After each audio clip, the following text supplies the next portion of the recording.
दीपेश का परिवार बेहद ही गरीब परिवार था। दीपेश के परिवार में उसकी पत्नी मंजू और एक 12 साल का बेटा दीपू था।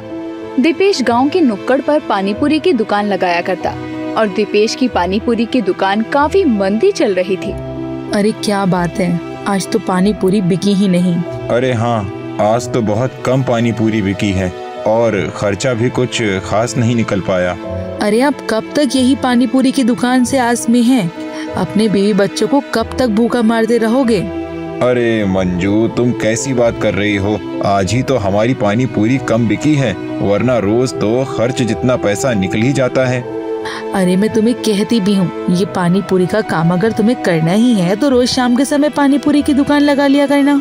लेकिन दिन भर तो कहीं मजदूरी करो, 2 पैसे कमा कर लाओ घर में। मुझसे और कोई काम नहीं होगा। मैंने शुरू से अपने पिताजी के साथ पानीपुरी की दुकान लगाई है और पिताजी के समय पर दुकान अच्छी भी चलती थी, लेकिन इधर दुकान मंदा हो गया है। दीपेश की पानीपुरी की दुकान कुछ खास नहीं चलती थी। घर का खर्चा चलाना भी मुश्किल होता। साथ ही दीपू की पढ़ाई लिखाई को लेकर भी मंजू परेशान ही रहा करती। बच्चों की पढ़ाई लिखाई है, घर का खर्चा है, लेकिन कितने दिन तुम ये पानीपुरी की दुकान लगाकर घर परिवार चलाओगे? कुछ तो सोचो। तुम खामा मुझ पर गुस्सा हो रही हो। मैं तो तुम्हें कह रहा हूँ ना कि कभी कभी काम मंदा हो जाता है। आज भी ऐसा ही समझ लो।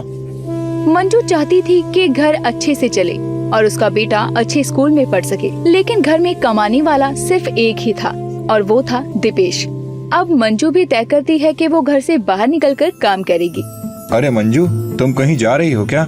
आज घर का काम इतनी जल्दी कैसे हो गया तुम्हारा? अरे आज गोलगप्पे की दुकान तुम नहीं, मैं लगाने जाऊंगी। देखती हूँ कि गोलगप्पे बिक क्यों नहीं रहे हैं। अरे नहीं, कोई जरूरत नहीं तुम्हें कहीं जाने की। मैं आज घूम घूम कर गोलगप्पे बेच लूंगा। माँ, मैं भी चलूंगा आपके साथ गोलगप्पे बेचने। मैं लोगों को आवाज लगाऊंगा, आप गोलगप्पे बनाकर खिलाना। कहीं जाने की जरूरत नहीं है। तू भी अपने बाप की तरह बड़ा होकर गोलगप्पे बेचेगा या फिर पढ़ लिख कर अफसर बनेगा? माँ, अफसर लोग भी मेहनत करके यहाँ तक पहुँच पाते हैं ना। अभी चलो हम लोग गोलगप्पे बेच कर आते हैं, उसके बाद मैं पढ़ाई भी करूँगा। नहीं नहीं, तुझे कहीं भी जाने की जरूरत नहीं है, समझा ना तू? मंजू और दीपेश में बातचीत हो रही थी। तभी वहाँ उसकी पड़ोसन रजनी आ जाती है और रजनी मंजू को दीपू को डांटते हुए देखती है। अरे मंजू, क्या बात हो गई? छोटे से बच्चे को क्यों डांट रही है? अरे रजनी भाभी, डांटू नहीं तो और क्या करूं? देखो ना, पढ़ने लिखने की बजाय अपने बाप की तरह गोलगप्पे बेचने की जिद कर रहा है। अरे बच्चा ही तो है, ले जा साथ में, मन बहल जाएगा थोड़ा सा। अरे नहीं नहीं, अगर इसे मैंने बाहर इसके बाप के साथ गोलगप्पे बेचने के लिए भेज दिया ना, तो ये अगले दिन ये पढ़ाई लिखाई भी नहीं करेगा। तेरी बात तो ठीक है, वैसे भी पढ़ लिख कर या कौन सा अफसर बनेगा? अपने पिता की तरह ही नुक्कड़ पर छोले भटूरे, गोलगप्पे या फिर बर्गर चाउमीन की दुकान लगाएगा। तुम चाइनीज लोग काम भी तो ऐसा ही करते हो ना? रजनी भाभी, मैं आपकी बहुत इज्जत करता हूँ, लेकिन आप मेरे बेटे के बारे में कुछ भी गलत मत बोलो। अरे ठीक है दीपेश, नहीं बोलती। वैसे सच कहूँ तो तेरे गोलगप्पे की दुकान अगर नहीं चल रही है तो तू मुझसे एक फ्री में एडवाइस ले ले। अरे हाँ रजनी भाभी, मैं कहती हूँ कि गोलगप्पे की दुकान बंद करके जमींदार के खेतों में काम करके ये 2 पैसे कमा के घर में ले आए, लेकिन ये आदमी है कि बस सुनता ही नहीं है। सच में मैं तो कहती हूँ मोमोज की दुकान लगा ले दीपेश तू। वैसे भी आजकल लोगों को चाइनीज मोमो बहुत पसंद है और तुम लोग नेपाल के कम और चाइनीज ज्यादा लगते हो। अरे रजनी भाभी, आप ये कैसी बातें कर रही हैं? अरे हम तो नेपाल से हैं और काफी समय से भारत में रह रहा है हमारा परिवार। अरे तो हम चाइनीज बनकर क्यों काम करें? रजनी तो वहाँ से चली जाती है, लेकिन दीपेश के दिमाग में रजनी की बातें बैठ जाती है।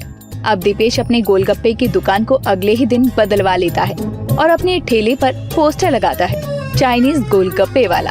अरे क्या बात है, आज तो सारे गोलगप्पे बिक चुके हैं। अरे और आपने गोलगप्पे के ठेले का नाम क्यों चेंज कर दिया? मैंने आपको कहा था ना, हम चाइनीज नहीं हैं, लोग हमें गलत नाम देंगे।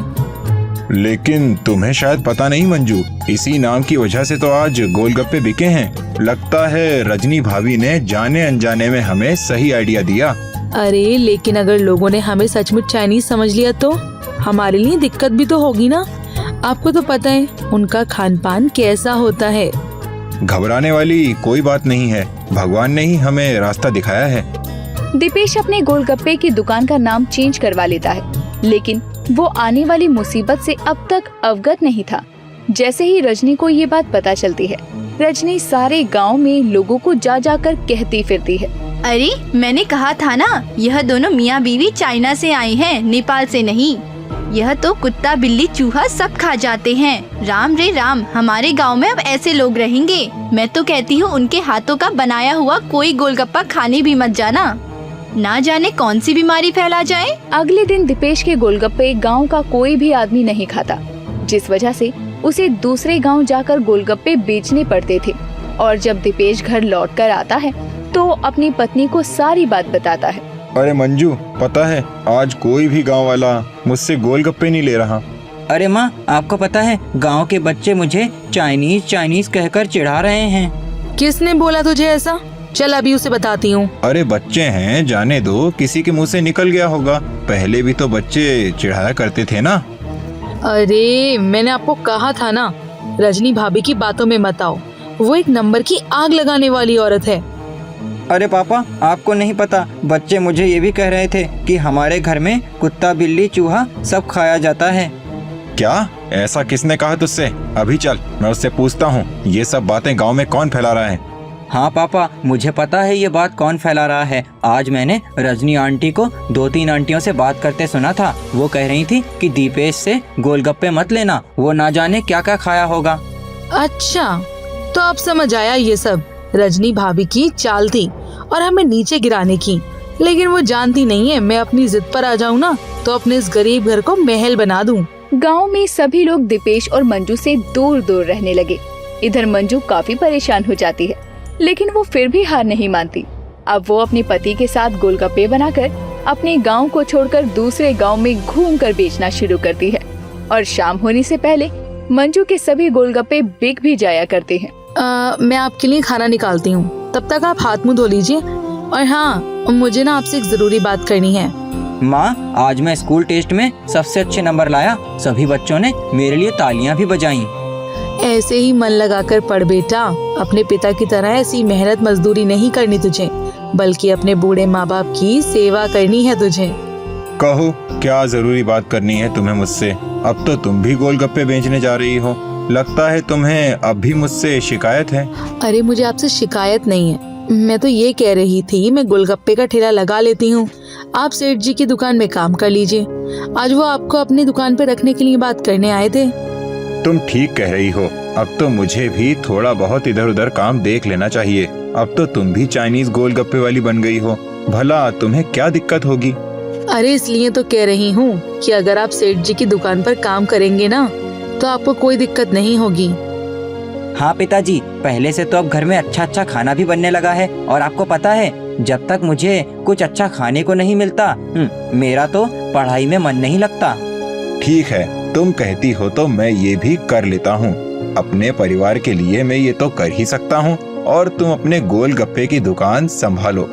मंजू को लगातार मेहनत करते देखकर रजनी जलती रहती है, लेकिन मंजू अपने काम पर ध्यान देती है और समय से गोलगप्पे का ठेला लेकर निकल जाया करती है और शाम के समय घर लौट कर आया करती है। ऐसे ही मेहनत मजदूरी करके मंजू और दीपेश अपना घर चलाते हैं। शुरू शुरू में उन्हें दिक्कत तो आती है, लेकिन कुछ मुश्किलों का सामना करने के बाद उनका चाइनीज पानी पूरी का बिजनेस चल पड़ता है। शाम के समय सुनीता अपने 5 साल के बेटे मिंकू के साथ बाजार से घर आ रही होती है। तभी रास्ते में एक मिंकू की नजर एक कॉटन कैंडी बेच रहे आदमी पर पड़ती है। मामा, मुझे वो बुढ़िया के बाल दिला दो ना, मुझे वो खाने हैं। सब्जियां लेने में तो सारे पैसे खत्म हो गए हैं, अब मैं मिंकू को क्या कहूँ? मामा, आप कहाँ को गई? माँ, मुझे वो बुढ़िया के बाल खाने को दिला दो ना। मिंकू बेटा, अभी घर चलो, कुछ ही देर में अंधेरा हो जाएगा। मैं तुझे ना फिर कभी बुढ़िया के बाल खरीद के दूंगी, अभी चल। हाँ पर माँ सुनो ना। पैसे न होने के कारण सुनीता मिंकू की बातों को अनसुना करके उसे वहाँ से ले जाती है। सुनीता बहुत गरीब थी। उसका पति रंजन एक राशन की दुकान पर काम किया करता था, जिससे आए पैसों से किसी तरह उसका घर चला करता। अक्सर घर में पैसों की तंगी रहा करती। सुनिए जी, अपना मिंकू ना 5 साल का हो गया है, इसलिए अब उसका स्कूल में दाखिला करवा दीजिए। हाँ सुनीता, तुम सही कह रही हो। स्कूल में दाखिला तो हो जाएगा, लेकिन उसके कपड़े, किताबों, बस्ते के लिए जो खर्च होगा उसके लिए मुझे पहले पैसों का इंतजाम तो कर लेने दो। देखिए जी, हम भले ही गरीब हैं, लेकिन मैं मिंकू को अच्छे से पढ़ाना लिखाना चाहती हूँ। फिर इसके लिए चाहे मुझे कितनी ही मेहनत क्यों न करनी पड़े। हाँ सुनीता, मैं यही कोशिश करता हूँ, लेकिन पैसों की तंगी के कारण सब कुछ मुश्किल लगने लगता है। आप चिंता मत कीजिए जी, अब से ना मैं कोई काम करूँगी जिससे 4 पैसे घर में आ सकें। अपनी पत्नी की ये हिम्मत देखकर रंजन को अच्छा लगता है कि वो उसका साथ देने की सोचती है। अब सुनीता काम ढूंढने के लिए बाहर जाती है तो वो बाहर कई चाट के ठेले वालों को देखती है। साथ ही देखती है कॉटन कैंडी वाले के पास बच्चे और बड़ी दोनों की भीड़ लगी हुई थी। इस कॉटन कैंडी वाले की तो अच्छी खासी कमाई हो जाती होगी। वैसे क्यों ना मैं भी कॉटन कैंडी बेचना शुरू कर दूं। सुनीता सोच लेती है कि वो कॉटन कैंडी बेचना शुरू करेगी और कुछ दिनों बाद वो कॉटन कैंडी बेचना शुरू कर देती है। अब वो रोज कॉटन कैंडी बेचती और धीरे धीरे लोगों की भीड़ भी बढ़ती जाती। एक रोज उसकी पड़ोसन रज्जो उसे कॉटन कैंडी बेचते हुए देखती है तो मन ही मन कहती है, ओहो, पति तो कमाता ही है, फिर अब ये भी कमाई करने के लिए कॉटन कैंडी बेचने लगी। जाकर पता करती हूँ कि आखिर ये कॉटन कैंडी क्यों बेच रही है। रज्जो उसके पास जाती है तो उसे देखकर सुनीता मुस्कुराते हुए कहती है, अरे रज्जो बहन, अरे बहुत दिनों के बाद तुम्हें देखा मैंने। हाँ, वो मैं घूमने के लिए शहर से बाहर गई थी ना, इसीलिए। वैसे तुम कॉटन कैंडी कब से बेचने लगी? हाँ, कुछ समय पहले ही काम शुरू किया है ताकि घर के खर्चों में अपने पति का थोड़ा हाथ बटा सकूं। हाँ हाँ, क्यों नहीं। वैसे जरा मुझे भी तो चखाना अपनी बनाई ये कॉटन कैंडी। सुनीता रज्जो को एक कॉटन कैंडी बनाकर दे देती है तो रज्जो उसे खाते ही उगल देती है। हे भगवान, कितनी मीठी है ये, मेरे गले से तो नीचे ही नहीं उतर रही। अरे ये बच्चों के खाने की चीज है रज्जो बहन, शायद इसलिए तुम्हें पसंद नहीं आई हो। बच्चों को मीठा पसंद होता है ना। अरे इतना मीठा बच्चे खाएंगे तो उनके दांतों में कीड़े पड़ जाएंगे। पता नहीं क्या फालतू चीज बेचने बैठी हो तुम। इतना कहकर रज्जो बिना पैसे दिए ही वहाँ से निकल जाती है। क्योंकि रज्जो उसकी पड़ोसन थी, इसीलिए वो भी उसे कुछ नहीं कहती। लेकिन सुनीता को काम करते हुए देखकर रज्जो को बहुत जलन होती है। जैसे तैसे समय बीतता है। सुनीता की कॉटन कैंडी खाने के लिए लोगों की भीड़ भी बढ़ने लगती है, जिससे रज्जो और परेशान हो जाती है। और एक रोज वो पास में खेल रहे ढेर सारे बच्चों से जाकर कहती है, अरे बच्चों, तुम ये क्या खेल खेलने में लगे हुए हो? वहाँ जाओ, वो जो आंटी है ना कॉटन कैंडी वाली, वो सभी को फ्री में कॉटन कैंडी बांट रही है। सच में आंटी जी, फ्री में कॉटन कैंडी मिलेगी? अरे फिर तो मजा आ जाएगा। चलो चलो दोस्तों, कॉटन कैंडी खाते हैं। हाँ हाँ, जल्दी जाओ, अब आएगा ना मजा। सभी बच्चे रज्जो की बात मानकर सुनीता के पास चले जाते हैं और उसे कॉटन कैंडी देने को कहते हैं। इतने बच्चों को देखकर सुनीता को खुशी होती है, लेकिन वो बच्चे उसे पैसे नहीं देते तो सुनीता हैरान रह जाती है। बच्चों, तुम सभी ने कॉटन कैंडी खाई है ना, और बिना पैसे दिए जा रहे हो। पर आप तो फ्री में कॉटन कैंडी बेच रहे हो ना, इसीलिए तो हम आपके पास आए थे। हमारे पास पैसे भी नहीं है। फ्री में? लेकिन ऐसा तुम लोगों को किसने कहा? अब रिंकी रज्जो की तरफ इशारा करने लगती है तो रज्जो वहाँ से चली जाती है। सुनीता समझ जाती है कि ये सब रज्जो का किया धरा है, जिसके बाद वो बच्चों से पैसे नहीं मांगती और उसकी कॉटन कैंडी भी खत्म हो गई थी। इसीलिए वो कुछ ही देर में घर लौट आती है। माँ, आप आ गई। आपको पता है, आज मैंने अपना होमवर्क पहले ही पूरा कर लिया। अरे वाह, ये तो बहुत अच्छी बात है। सुनीता, तुम्हारे पास कुछ पैसे हैं क्या? वो मुझे चप्पल खरीदनी थी। मेरी चप्पल टूट गई थी, जैसे तैसे काम चला रहा हूँ। मेरे पास इतने पैसे नहीं हैं जी। आज तो मुझे बच्चों को फ्री में कॉटन कैंडी देनी पड़ी, इसलिए बस कमाई नहीं हुई है। फ्री में कॉटन कैंडी? पर क्यों? अरे वो उन बच्चों को रज्जो बहन ने ऐसा कहा कि मैं फ्री में कॉटन कैंडी बांट रही हूँ, इसलिए सारे बच्चे मेरे पास चले आए। इस तरह तो वो रोज बच्चों को बहलाकर तुम्हारे पास कॉटन कैंडी लेने भेजती रहेगी, फिर तो कोई फायदा ही नहीं होगा। हाँ, मैं जानती हूँ, लेकिन इस चक्कर में मैं दुकान लगाना तो बंद नहीं कर सकती ना। मैं मेहनत से अपनी दुकान लगाऊंगी हमेशा की तरह ही। और रही बात चप्पल की, तो कुछ दिन रुक जाइए, पैसे आते ही खरीद लेना। इधर सुनीता अपने फैसले पर अड़ी रहती है तो वहीं रज्जो मन ही मन सोचकर खुश हो रही थी आज तो मैंने सुनीता की कॉटन कैंडी फ्री में बंटवा दी। अब तो वो बेचारी दुकान बंद करने के बारे में सोच रही होगी। रजो इस सोचकर खुश हो रही थी कि सुनीता अब दुकान लगाना छोड़ देगी, लेकिन ऐसा बिल्कुल नहीं होता और सुनीता रोज की तरह अगले दिन अपनी कॉटन कैंडी की दुकान लगाती है। ले लो बुढ़िया के बाल, मीठे मीठे मुंह में घुल जाने वाले। कितनी मेहनती है ये सुनीता।